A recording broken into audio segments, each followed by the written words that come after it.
The mountains hold all sorts of mysteries. Sometimes they're skim-walking creatures, other times it's massive giants that you didn't know existed, and sometimes the spookiest things can be human beings. Welcome back to the swamp, my friends, and welcome if you're new. Today I'm going to be sharing some creepy and allegedly true horror stories sent in by viewers just like you. As always, if you have a story that you would like to share in a future episode, be sure to submit your story at swampdweller.net or the email you can find in the description down below. I would love to share your story with everyone here in the swamp. Stories like yours that help keep this show going on a daily basis. Now, without further ado, let's jump right into these creepy and allegedly true mountain horror stories that'll freak you out tonight.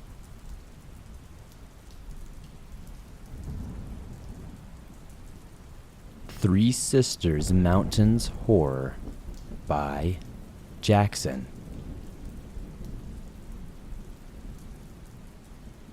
Everything has a place, and things out of this world do exist. You can ask anyone I know, and they would say that I'm crazy.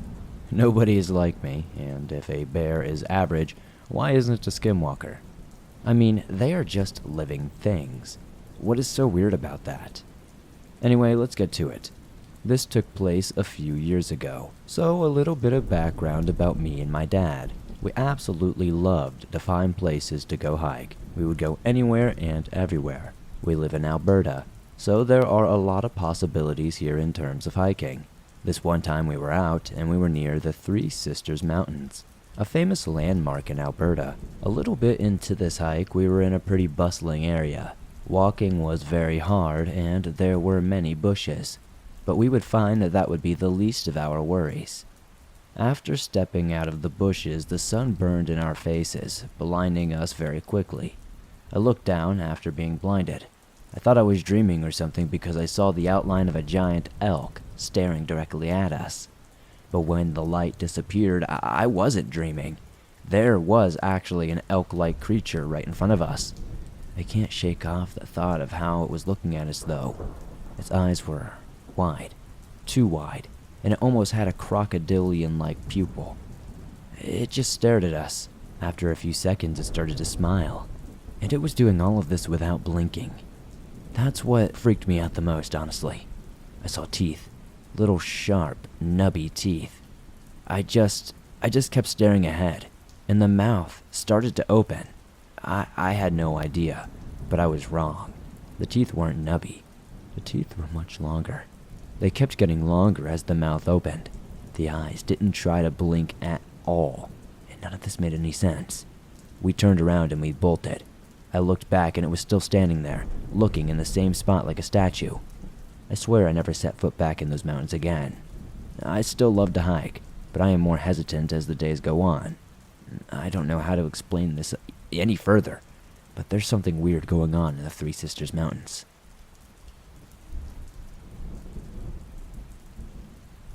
Do Not Hike the Rocky Mountains by Jonah P.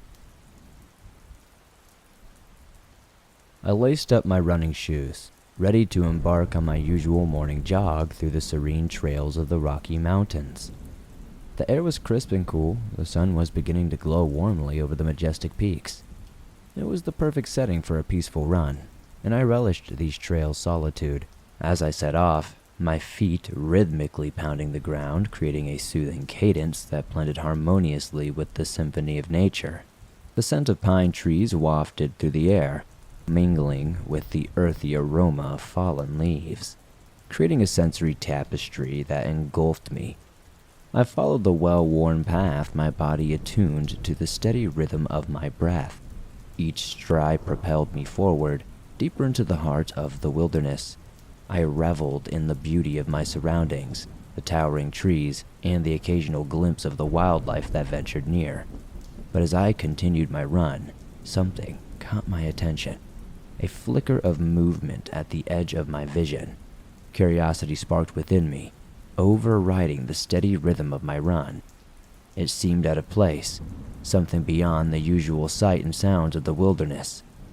Intrigued, I veered off the trail, venturing toward the source of the disturbance.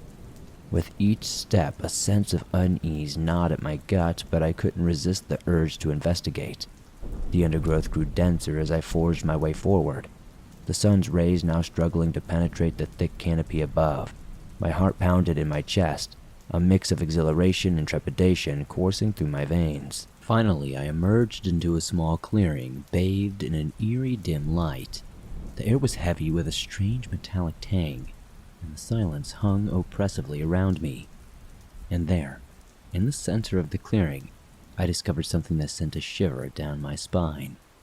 It was a circle of weathered and ancient stones arranged with meticulous precision. The rocks seemed to emanate a magical energy, pulsating within some sort of unknown force. A chill swept through the clearing, rustling the leaves and causing a hair-raising tickle on my neck. But that wasn't the most chilling aspect of this discovery. As I studied the circle more closely, I noticed something horrific. In the center was a torn and bloodied piece of fabric, a scrap from a running outfit like mine. My heart skipped a beat as I realized this was no ordinary clearing or stone arrangement. It was a sinister shrine, a place of malice and despair. 1,000 questions flooded my mind. Who had been here before me? Whose blood stained that torn fabric? My fear, mingled with my curiosity, urged me to flee and escape this place as quick as possible. But I couldn't tear my gaze away. It held me captive like a deer caught in the headlights of an oncoming car.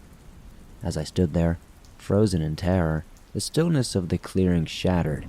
A low, guttural growl emanated from the shadows, causing my blood to absolutely run cold. The ground beneath me trembled, and an unearthly figure emerged from the forest depths. It was a creature, hulking and grotesque, with jagged fangs protruding from its twisted maw. Its eyes burned with a hostile fire and fixated on me with an invisible, insatiable hunger. The creature's putrid stench filled the air, overwhelming my senses. Instinct kicked in, and I turned to flee, my legs carrying me as fast as they could. The creature gave chase, its heavy footsteps closing in on me. Panic coursed through my veins, urging me to push harder and escape this nightmare's clutches. I could feel the creature's hot breath on the back of my neck, its growls growling louder, closer. Adrenaline surged through my body, granting me a speed I didn't even know was humanly possible. I raced through the dense forest, desperately seeking sanctuary. Finally, I burst back into the main trail, my lungs burning and my legs trembling with exhaustion. I glanced over my shoulder, half expecting to see the creature to be right behind me. But the course was empty, devoid of any supernatural presence. I stumbled back to civilization, my mind reeling from the horrors I had witnessed, or at least what I thought I had witnessed. I knew I had escaped a fate worse than death, but the memory of that creature in haunted clearing would forever haunt my memories. From that day forward, I vowed to stick to the well-trodden trails to avoid venturing off the beaten path. The Rocky Mountains held their secrets, secrets that were best left undisturbed, and as I continued my runs, I couldn't shake the feeling that that creature still lurked somewhere within those ancient woods, patiently waiting for its next victim.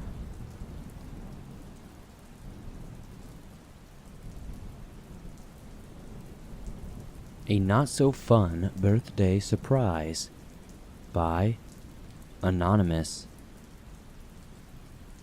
For my girlfriend's birthday, I took her to Gatlinburg, a popular, touristy, one-main boardwalk town in the Smoky Mountains of Tennessee. We camped the first night, a few miles out in the woods at a popular location called Elkmont Campground. The campground was beautiful, tall green trees, like baby redwoods, a clear water river scattered by checkered rocks, families with little ones running around. Through borrowing a tent, we found that we had no stakes and headed into town for supplies, whiskey, and hot dogs. It was dusk by the time we made it back to the campground. Most campers were surrounding their dissipating fires, or cleaning up before the quickly approaching dark of night fell over us. Our tent was still not entirely set up, but rather crunched up without the stakes allowing it to spread open as widely as it could. We fixed our tent and started a fire. As our night progressed, we found ourselves surrounding our campfire 2 to 3 hours later around midnight. Now, this was the sort of campground where another campsite is just 30 yards from yours. Bears frequent the area, and my girlfriend was already freaking out a little bit, which is why I booked our site in the dead center of the whole campground. All the other campers had gone to bed at this time, and the only sound we could hear was the slowing crackle of our fire and the light stream of river flowing into rocks. The clouds were covering a crescent moon, so there wasn't too much light to begin with. We had flashlights, and I would occasionally shine the light around us while avoiding hitting other campers to confirm that there was nobody around us, or no bears. Seemingly out of nowhere, from the campsite behind my girlfriend and to my left, a light shone directly on us, and then all around in a frantic, yet focused manner. Kind of like the Eye of Sauron from the Lord of the Rings. What appeared to be a man, with the strangest gait I have ever seen, wore a headlight and was focused on his picnic table. The man's gait seemed to be like that of Jar Jar Binks, just not normal. Through a peripheral stare of my own, the man focused his light on the picnic table, and whenever I turned my head toward him, immediately his light would be hitting my girlfriend and me. It's like he was looking straight at us from his peripheral as well. I could only see the outline of the man through the light of his headlight, and the occasional flash of my light at his campsite, once he continued to flash his light at ours in a very disconcerting way. This was the campsite across from us where we saw no one all night prior. I could only see the outline of his body, as all black was as if he was in a black bodysuit. His movements were eerily repetitious. For what went on close to an hour, this man would shine his headlight on his picnic table, make limited motions with his hands, if any at all, then walk 5 steps back to his tent, shine his headlight at his tent, walk back to the table, shine his light at us, then all over again. If this was just a man looking for something, he was on a cocktail of drugs, that's for sure. Once his light was on us for too long, that made me started to feel uncomfortable. I shined my flashlight on him for an extended time. It was at this moment when I went from annoyed to fight or flight. A chill ran down my back and I saw the outline of the man disappear in front of me. The light from his headlight bounced down to the ground and then flew across the ground from his campsite and seemed to jump along the ground into the bushes diagonal from our campsite. Not as if the headlight had been thrown, but as if he was running across the ground on all fours. I took my flashlight away and watched his light slowly come back out of the bushes and climb back up into the height of a person. The shadow figure returned, walking out of the bushes and back to the campsite to continue the odd behavior. There were no sounds at all coming from this figure through the entirety of the night. Sometime later, we went into the tent for shut-eye, and the shadow figure was still in his odd routine. The following day, the tent from the Shadow Man's campsite was gone, like no one was ever there. I found out just a mile from the campsite, in a small town called Elkmont Ghost Town, with abandoned buildings and cemeteries and everything, that a lot of tragic stuff happened there. I don't know if I could really connect them together, but maybe there's something to it.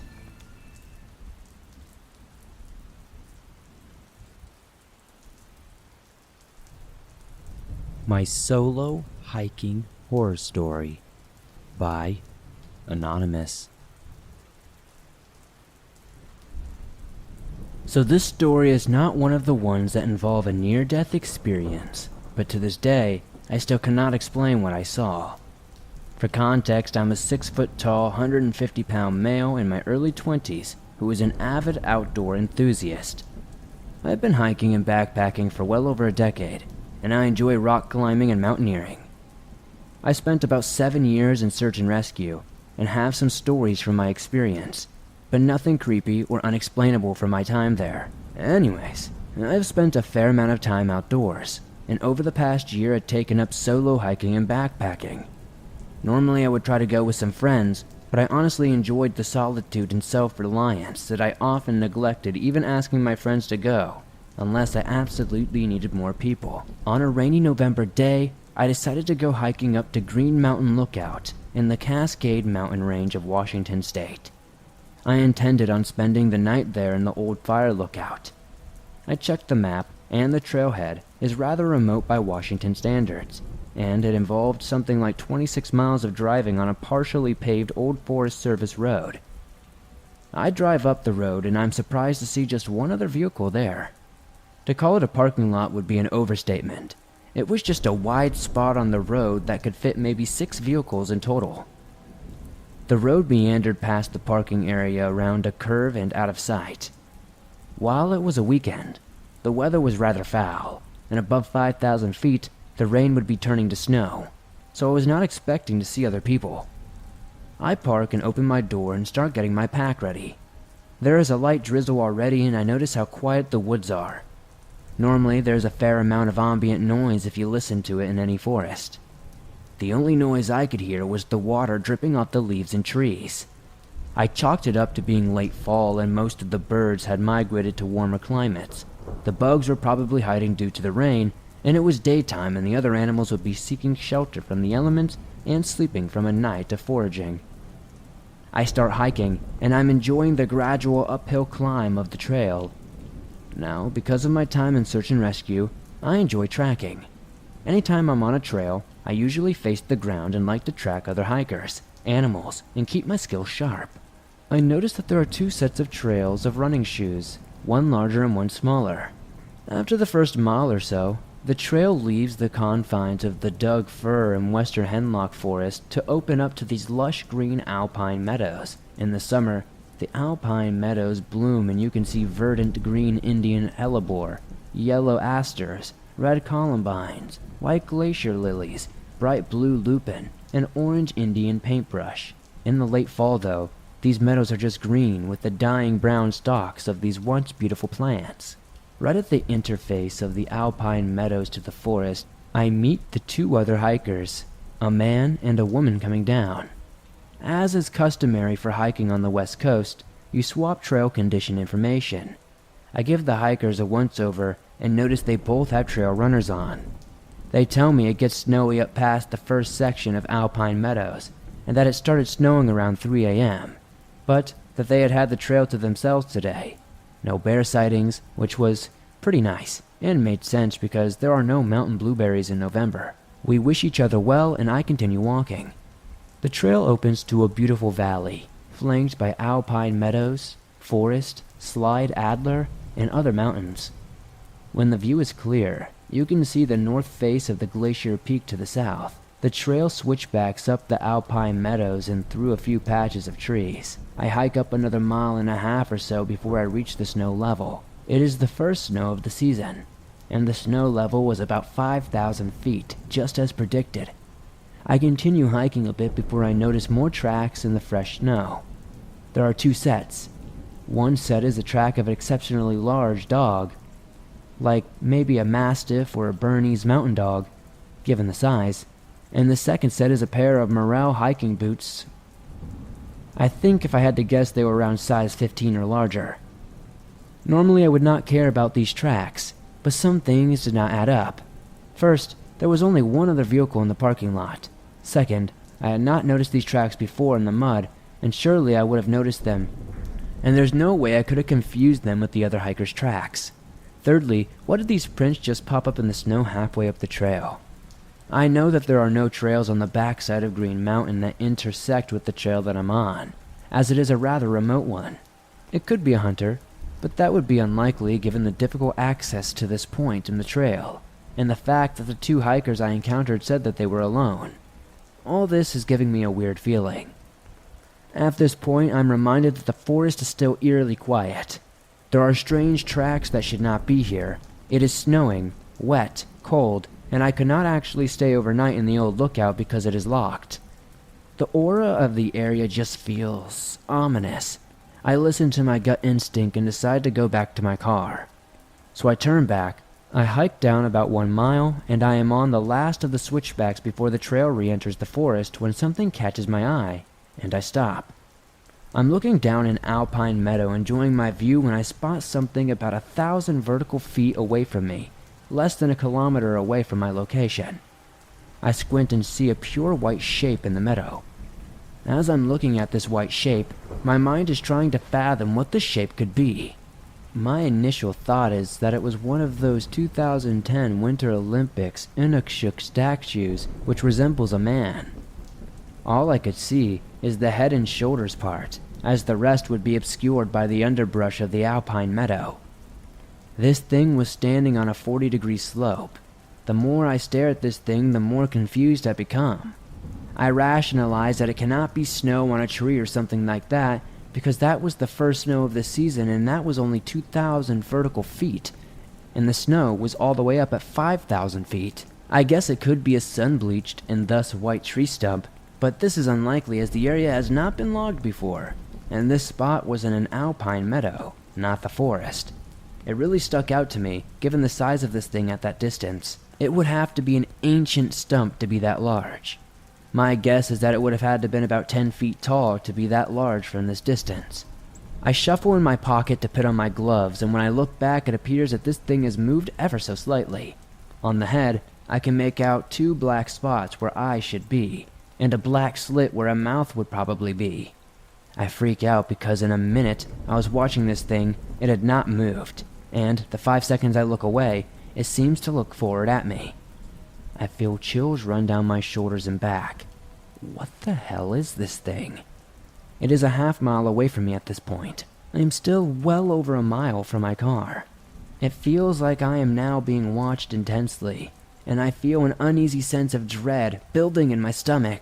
Now, as there are black bears in the Cascades, I always carry bear spray with me. My only other weapon is my pocket knife, which is deep in my backpack. I unholster the bear spray and slowly make my way down the trail. At this point, I'm really wishing that I had brought my .357 Magnum, but it weighs 6 pounds and I just cannot justify bringing that sometimes. At this point, I feel like a fool for neglecting that crucial essential. Before I reach the forest, I keep my body facing the area this thing is in. Once I reach the forest, I am reminded just how silent it is. The forest started out quiet. Now it was silent. No wind, and just the occasional drip of rainwater. It feels like there is an apex predator in the forest, and it is not me. I still feel watched.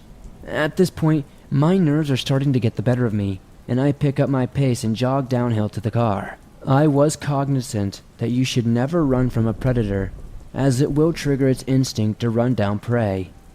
I felt like prey, and I did not like it. But I rationalized that I maybe had a 10-minute lead on this thing, assuming it moves as fast as a person. I start running as silently as I can down the trail, constantly looking over my shoulder while trying to keep my eyes on the ground to not trip over the wet roots. I never heard any sounds of pursuit from this thing, but I was scared and in full fight or flight mode. I was flying out of this place as fast as I could. After a long 15 minutes, I finally reach my car, and it is the only one in the parking area. I throw my backpack into my Subaru and jump into the driver's seat and peel out. I have been stalked by mountain lions, hiked through bear country, and been shot around by hunters on one occasion.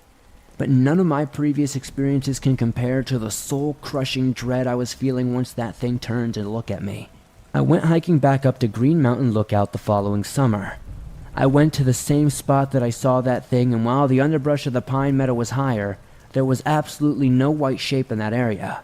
While I could have just brushed off the feeling of dread as my own paranoia at the quiet forest and weird dog and human prints in the snow, I cannot rationalize how that white shape was there one day and gone 8 months later. That one small disparity is what gives me chills to this day.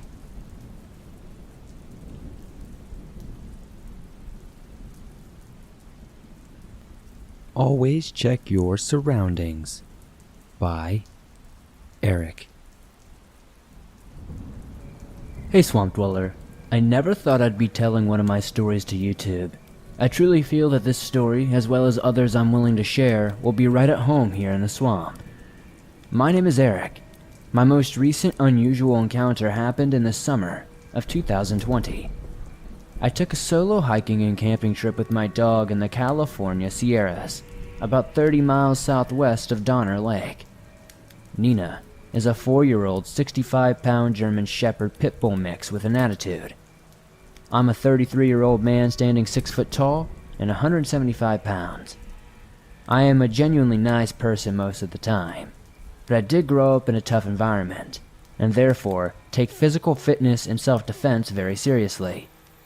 I am also no stranger to the supernatural.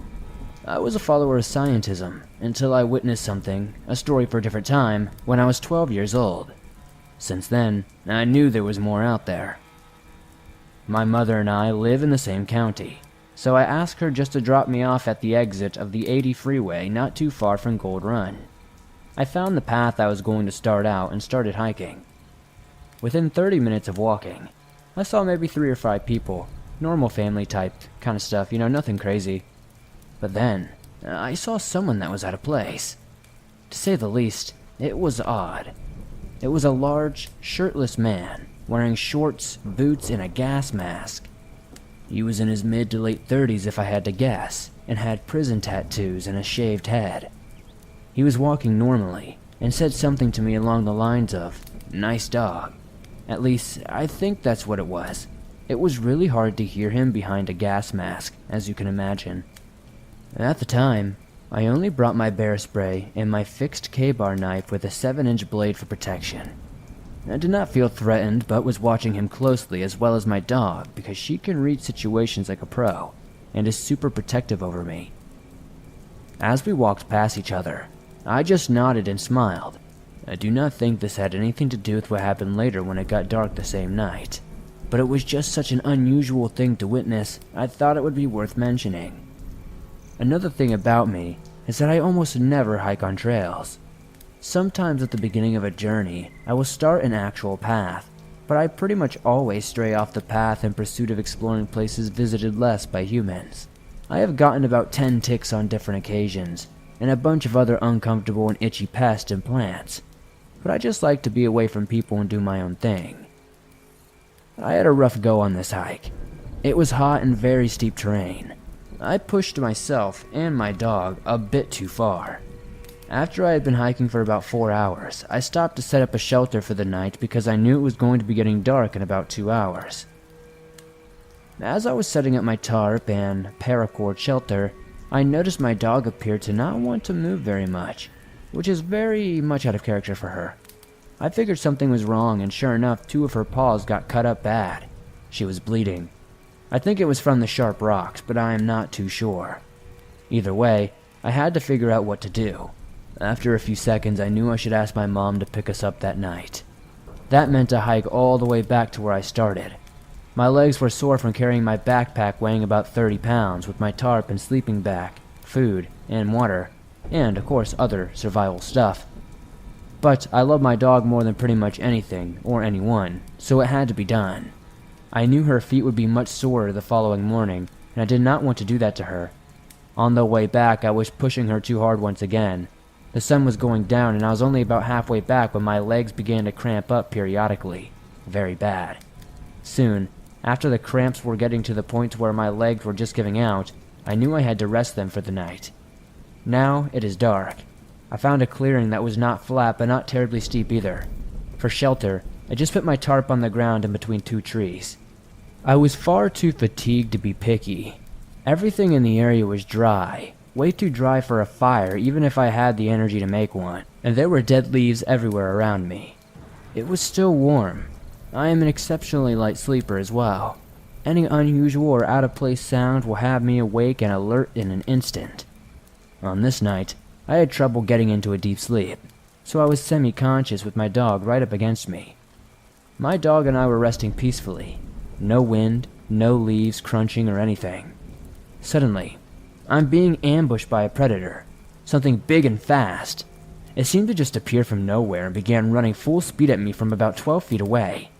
Too fast, too aggressive, I could feel its bloodlust for me. I could feel that I was the target. Me and my dog were immediately on guard at the same time. I popped up to a sitting position with my knife in my hand. My dog charged this thing with all her might before her leash reached its limit. It got about 5 feet away from us and stopped suddenly and just vanished. Again, no leaves crunching or anything. It simply did not make any noise. It does not make any sense how it can move without making any noise. Thankfully, I always keep Nina on her leash, looped to my belt when I am sleeping in the wild, because I know she will chase animals into the forest, even if I command her not to. This creature was after me in my weakened and apparently vulnerable state. I never could see what it was. It was too dark and it happened so fast. But dogs have good night vision at close distances. I know Nina saw that thing because for the rest of the night, she had her arms on my chest protecting me, with her head on a swivel at the very slightest noise.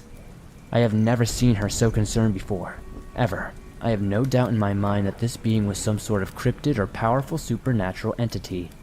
No known animal can appear and disappear suddenly without making a single noise.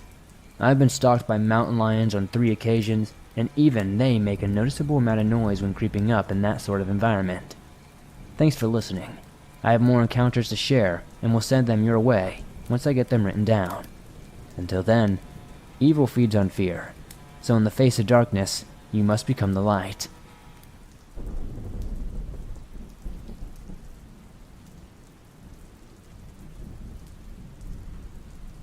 Thanks for listening to these creepy and allegedly true mountain horror stories sent in by viewers just like you.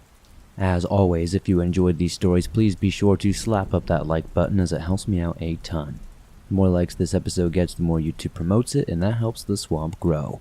We're very close to 300,000 subscribers, and that would be an awesome milestone to hit by the end of the summer. So if you haven't already, be sure to join us, hit that like button, and turn on notifications to not miss a new episode as I upload them nearly every single day on all things natural and supernatural. If you have a story that you would like to share in a future episode, be sure to submit your story at swampdweller.net or the email you can find in the description down below. I would love to share your story with everyone here in the swamp. You can also submit your stories on Reddit via r/thedarkswamp. Thank you guys so much for supporting the swamp the way you do. If you made it all the way to the end, definitely let me know what story was your favorite tonight. Helps me pick better stories in the future. And if you made it all the way to the end, today's code word is purple sea lion. Be sure to comment that down below to confuse anybody who funniest comment, per usual, will be pinned at the top. I'll see you all soon with another creepy episode.